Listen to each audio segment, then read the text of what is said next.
कथा प्रारंभ होत है सुनहु वीर हनुमान।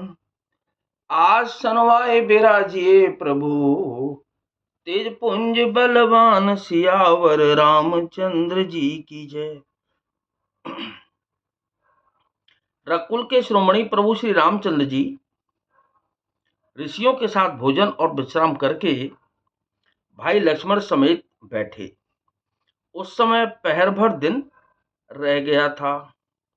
लखन हृदय लाल सा विशेषी, जाए जनकपुर आई देखी। प्रभु भय बहुर मुने ही सकुचाही, प्रगटन कहे मनहि मुसुकाही।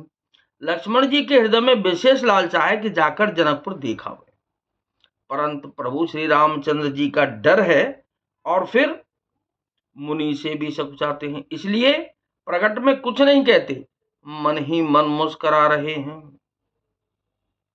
राम अनुज मन की गति जानी, बगत बछलता हिय हुलसानी। परम विनीत सकुच मसुकाही, बोले गुरु अनुशासन पाई। अंतर्यामी श्री रामचंद्र जी ने छोटे भाई के मन की दशा जान ली, तब उनके हृदय में भक्त वत्सलता उमड़ आई। वे गुरु की आज्ञा पाकर बहुत ही विनय के साथ सकुचाते हुए और मुस्कुरा कर बोले, क्या नाथ लखनपुर देखन चही, प्रभु सकोच डर प्रगट न कही। जो राउर आय सुमय पावो, नगर दिखाए तुरत ले आवो।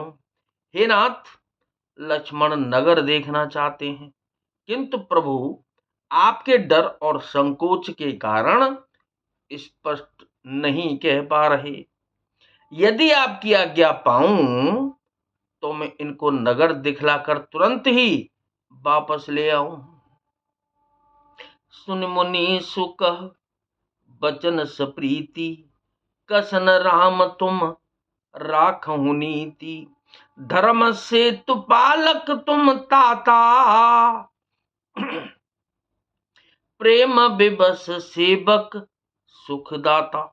यह सुनकर मुनीश्वर विश्वामित्र जी ने प्रेम सहित वचन कहे कि हे राम, तुम नीति की रक्षा कैसे नहीं करोगे। हे तात, तुम धर्म की मर्यादा का पालन करने वाले और प्रेम के वशीभूत होकर सेवकों को सुख देने वाले हो। जाई देखे आबहु नगर, सुख निदान दो भाई। करहु सुफल सबके नयन, सुंदर बदन दिखाई सियावर रामचंद्र जी की जय। पवन सुत हनुमान जी की जय। सुख के निदान दोनों भाई जाकर नगर देखाओ, अपने सुंदर मुख दिखलाकर सब नगर निवासियों के नेत्रों को सफल करो। मुनिपद कमल बंदी दो भ्राता, चले लोक लोचन सुखदाता। बालक वृंद देखे अति शोभा, लगे संग लोचन मनु लोभा। सब लोगों के नेत्रों को सुख देने वाले दोनों भाई मुनि के चरण कमलों की वंदना करके चले। बालकों के झुंड इनके सौंदर्य की अत्यंत शोभा देखकर साथ लग गए। उनके नेत्र और मन इनकी माधुरी पर लुभा गए। पीत बसन परिकट कटिभा था, पीत बसन परिकर कटिभा था। चारु चापसर सोहत हाथा, तनु अनुहरत सुचंदन खोरी। श्यामल गौर मनोहर जोरी। दोनों भाइयों के पीले रंग के वस्त्र हैं, कमर के पीले दुपट्टों में तरकस बंधे हैं, हाथों में सुंदर धनुष बाण शोभित हैं। श्याम और गौर वर्ण के शरीरों के अनुकूल अर्थात जिस पर जिस रंग का चंदन अधिक फवे, उस पर उसी रंग के सुंदर चंदन की खौर लगी है। सांवरे और गोरे रंग की मनोहर जोड़ी है। के हरिकंदर बाहु विशाला और तिरुचिर नागमणि माला, सुबग सोन शरीर लोचन, बदन मयंक तापत्रय मोचन। सिंह के समान पुष्ट गर्दन, गले का पिछला भाग है, विशाल भुजाएं हैं, चौड़ी छाती पर अत्यंत सुंदर गजमुक्ता की माला है।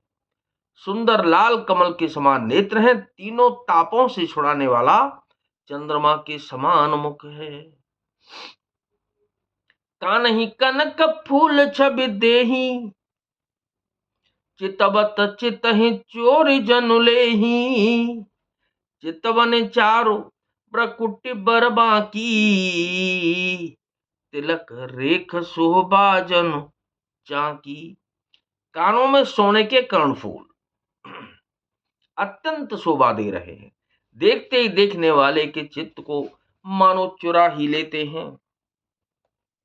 उनकी चितवन यानी कि दृष्टि बड़ी मनोहर है और भौहें तिरछी एवं सुंदर हैं। माथे पर तिलक की रेखाएं ऐसी सुंदर हैं मानो मूर्तिमती शोभा पर मोहर लगा दी गई है। रुचिर चौतनी सुभग सिर, मेचक कुंचित केश, नख सिख सुंदर बंधु दो, शोभा सकल सुदेश सियावर रामचंद्र जी की जय, पवन सुत हनुमान जी की जय। सिर पर सुंदर चौकोनी टोपियां दिए हैं, काले और घुंघराले बाल हैं।